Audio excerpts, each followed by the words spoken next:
तो दोस्तों आज की वीडियो में हम बात करने जा रहे हैं ड्रैगन बॉल मल्टीवर्स के एपिसोड 7 के बारे में। अगर आप सभी ने इसके पहले के एपिसोड नहीं देखे हैं तो आपको लिंक डिस्क्रिप्शन बॉक्स में मिल जाएगा। अब बिना किसी देरी के इस वीडियो को स्टार्ट करते हैं। शैलजा क्रिलिन की तरफ बढ़ता है और कहता है कि ओल्ड बुड्ढे, मैं तुझे अच्छा सबक सिखाऊंगा आज। फिर क्रिलिन भी शैलजा के खिलाफ अटैक करना शुरू कर देता है। शैलजा पहले अटैक से बच जाता है, लेकिन क्रिलिन फिर लगातार उसके ऊपर अटैक करता रहता है। क्रिलिन कहता है कि मेरे ऊपर अपने आप के ऊपर सेल्फ कंट्रोल है। शैलजा कहता है कि इसके मिड गेट को मैं हिट नहीं कर सकता, इसलिए मुझे जल्दी ही कुछ करना होगा। शैलजा अभी सोच ही रहा होता है कि क्रिलिन उसके ऊपर अटैक करना शुरू कर देता है। फिर क्रिलिन अपना शैल निकाल कर शैलजा के ऊपर घेर देता है, जिससे शैलजा को चोट लगती है। क्रिलिन कहता है कि भले ही मैं बूढ़ा हो गया हूँ, पर तुम भी एक बहुत बेकार गधे हो। शैलजा कहता है कि तुम्हारे रेजिस्टेंस की मजबूती का चेक करने का समय आ गया है, और हाँ, ये चीज़ मेटल को भी काट देती है। क्रिलिन कहता है कि तुम ये सभी मेरे ब्यूटीफुल शैल के बारे में कह रहे हो, कभी नहीं, ऐसा कभी नहीं हो सकता। उसके बाद फिर वो डिस्ट्रस्टोडिक्स बनाता है। शैलजा क्रिलिन के ऊपर अटैक करने ही वाला होता है कि वो डिस्क शैलजा को छू जाती है। फिर दोनों एक दूसरे को देखने लग जाते हैं। फिर शैलजा के दो टुकड़े हो जाते हैं। शैलजा कहता है कि नामुमकिन, ये तो एक मॉन्स्टर निकला। क्रिलिन कहता है कि यही तुम्हारा एंड है, और ये एंड तुम्हें सूट करता है। उसके बाद दोस्तों अनाउंसमेंट होती है कि यूनिवर्स 9 का क्रिलिन जीत चुका है। अब उन्हें उनको अपनी स्पेस में वापस आना होगा। उसके बाद गोकू भी क्रिलिन की तरफ जाता है और कहता है कि हे क्रिलिन। फिर क्रिलिन कहता है कि ए सेन, तुम मुझसे क्या चाहते हो? गोकू जवाब देता है कि हे, मैं गोकू हूँ, तुम मास्टर बने, कितने अच्छे लग रहे हो। क्रिलिन कहता है कि मुझे नहीं पता कि तुम कौन हो, बस मुझे इतना पता है कि तुम सेंस के फ्रेंड हो, और तुम्हारे जैसे मोस्टर यूनिवर्स में बड़े बड़े हैं। Sense, demons, cool empire, cyborg, पाविडी, ये प्लेस बिल्कुल रिस्पेक्टेबल नहीं है। फिर अनाउंसमेंट होती है कि हम पहले 32 के हाफ में पहुंच गए हैं, तो लंच ब्रेक शुरू किया जाता है। फिर सभी यूनिवर्स के लोग खाना खाना शुरू कर देते हैं। कई जगह सुप्रीम खा रहे होते हैं, कई जगह टोरियामा की क्रिएशंस खा रही होती हैं, कई जगह हमें टाइपेन देखने को मिलता है, और हमें माजिन बू दिख रहा होता है जो कि सिर्फ कैंडीज़ खा रहा होता है। फिर हमें बोजैक का यूनिवर्स देखने को मिलता है जो भी अपना खाना खा रहा होता है। फिर हमें गस्ट दिखाई देता है जो कि सभी नेमिकन्स का फ्यूज़न है, वो सिर्फ पानी पी रहा होता है। फिर हमें डीमन फ्रॉस्ट दिखाई देते हैं जिसमें कूलर, फ्रीज़ा और कूलर बैठे होते हैं जो कि सिर्फ वाइन पी रहे होते हैं। फिर हमें गिनियो फोर्स भी दिखाई देती है जिसमें अब गिनियो नहीं है, वो भी अपना खाना खा रहे होते हैं। फिर गाइस हमें यांचा, टियन और क्लिन दिखाई देती है जो कि अपनी बैल्कनी में बैठे खा रहे होते हैं। उसके बाद हमें माजिन बू दिखाई देता है जो कि बाबडी की डिजीज़ को कैंडी में बदल देता है। बाबडी उसे ऐसा करने के लिए मना करता है। फिर हमें सुनाई देता है कि कोई बंदा कह रहा है कि मुझे बचा लो, मुझे हील कर दो। असल में ये डोबोरा होता है। ट्रंक्स कहता है कि शायद मुझे अपने पास्ट वाले फ्रेंड्स को ज्वाइन करना चाहिए। तो 16 कहता है कि तुम किसको ज्वाइन करोगे, यूनिवर्स 16 को या यूनिवर्स 18 को? यूनिवर्स 13 के सेंस भी एक सेंस की तरह ही खा रहे होते हैं। एंड्रॉयड 17 कहता है कि मैंने बहुत टाइम से अच्छा खाना नहीं खाया है। तो एंड्रॉयड 18 कहती है कि तुम ही थे जिसने लास्ट कुक को अर्थ पे मारा था। इकल्स की माँ कहती है कि लगता है कि ये थोड़े समय में पैदा होने वाला है। तो बरका कहता है कि हम इसका वेट कर रहे हैं, पर आप हमें ये बताएं कि आप क्या खाएंगे। फिर हमें यूनिवर्स 16, यूनिवर्स 17 और यूनिवर्स 18 दिखाई देता है। यूनिवर्स 16 के लोग भी खाना खा रहे होते हैं, जबकि यूनिवर्स 17 का सेल एक जगह खड़ा हुआ होता है, और यूनिवर्स 18 के लोग भी खाना खा रहे होते हैं। और यूनिवर्स 19 के लोग टिंटर को याद कर रहे होते हैं जिसको मैच में ऊब ने मार दिया था। और यूनिवर्स 20 का ब्रोली भी अभी तक बर्फ़ में फंसा हुआ होता है। उसके बाद फिर हमें ऑडियंस दिखाई देती है। उसके बाद हमें यूनिवर्स 16 की तरफ ले जाया जाता है। पिकलो वेजिटो से पूछता है कि तुम्हें क्या लगता है कि कौन जीतेगा? वेजिटो कहता है कि ऑफ कोर्स मैं ही जीतूँगा। तो पिकलो कहता है कि तुम्हें उस माजिन बू का बिल्कुल भी डर नहीं है। वेजिटो कहता है कि वो ओपोनेंट खतरनाक तो है, लेकिन तब तक जब तक वो मेरे साथ नहीं लड़ेगा। बुरा कहती है कि शायद तुम ब्रोली के बारे में भूल रहे हो। वेजिटो कहता है कि ब्रोली की ताकत बढ़ती रहती है और इतने सालों में काफ़ी बढ़ गई होगी। हमें काफ़ी बुरा रिजल्ट देने को मिल सकता है, पर यहाँ पे वो सबसे ज़्यादा ताकतवर है। उसके पास इनक्रेडिबल स्ट्रेंथ है जो कि काफ़ी सालों में बढ़ गई है। वेजिटो कहता है कि लेकिन मुझे लगता है कि उसको एलिमिनेट कर दिया जाएगा और उसके यूनिवर्स में वापस भेज दिया जाएगा जब वो ऑडियंस के ऊपर अटैक करेगा। फिर गोटन कहता है कि मतलब कि तुम ब्रोली को नहीं हरा सकते। वेजिटो कहता है कि ऑफ कोर्स मैं उसको हरा सकता हूँ अगर उसका मुकाबला सबसे पहले मेरे साथ होगा।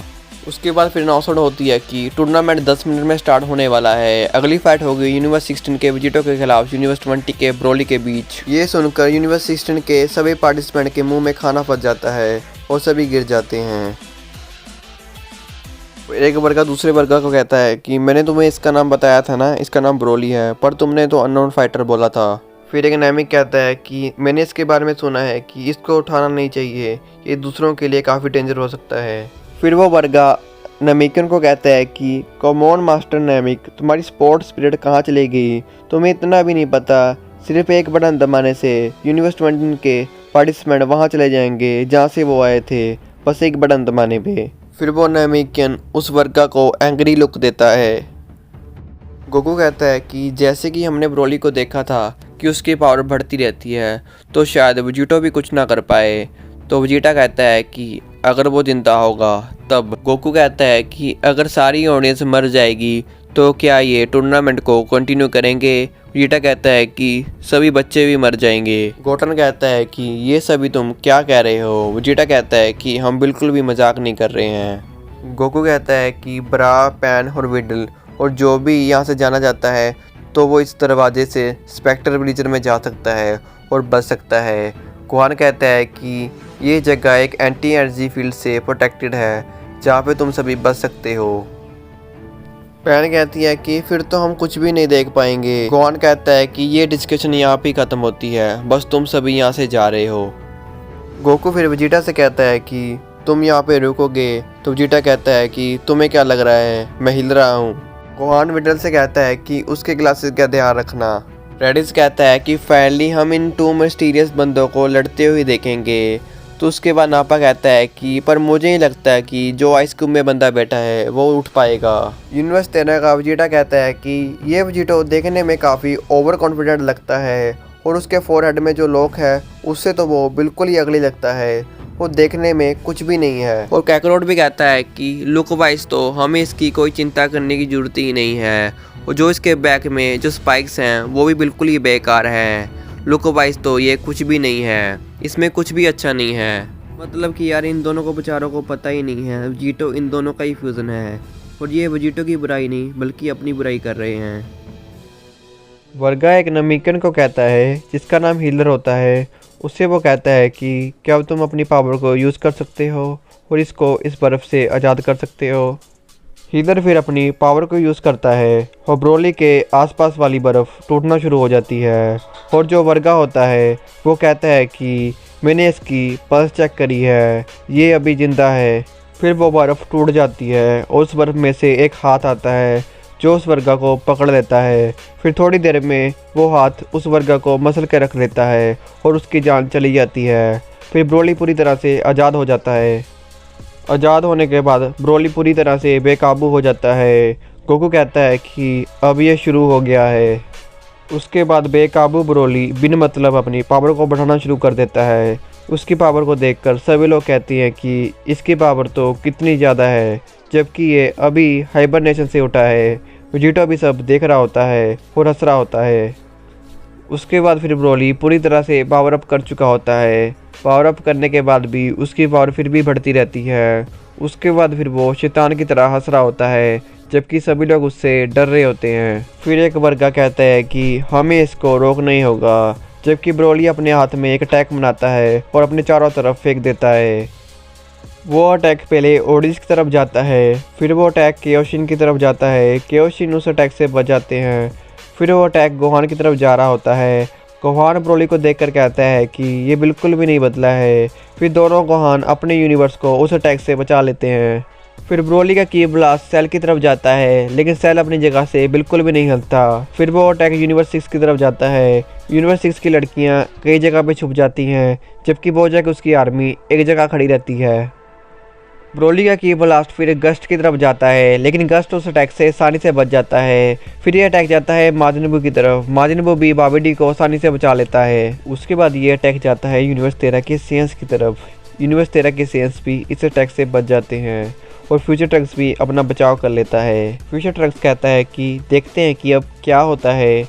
वर्गा ब्रोली को देखकर कहता है कि ये तो पूरी तरह से पागल हो गया है, मैं इसको इसकी जगह पे वापस भेज देता हूँ। फिर वो एक बटन दबाता है और कहता है कि ये क्या, ये तो काम नहीं कर रहा है, शायद ये एक शॉर्ट सर्किट है। उसके बाद हमें फिर माजिन बू दिखाई देता है जो कि हंस रहा होता है और कहता है कि ये तो शर्म वाली बात है हम सभी के लिए, अगर ये फाइट होती नहीं है वो भी इसलिए क्योंकि इन लोगों को अरीना में बैठे लोगों की फ़िक्र है। तो गाइस आप समझ ही गए होंगे कि ये शॉर्ट सर्किट किसने किया है। उसके बाद दोस्तों फिर ब्रोली अपने आसपास देखता है तो उसकी नज़र जाती है गोकू की तरफ। फिर वो कैकरोड कह के गोकू की तरफ बढ़ जाता है। तो इसके साथ दोस्तों ये चैप्टर इधर ही ख़त्म हो जाता है। तो दोस्तों बस आज की वीडियो में इतना ही। अगर आपको वीडियो अच्छा लगा तो प्लीज़ वीडियो को लाइक कीजिए और चैनल को सब्सक्राइब करें और कमेंट करें कि आपको वीडियो कैसा लगा। आप मिलते हैं ड्रैगन बॉल के एक और न्यू वीडियो में।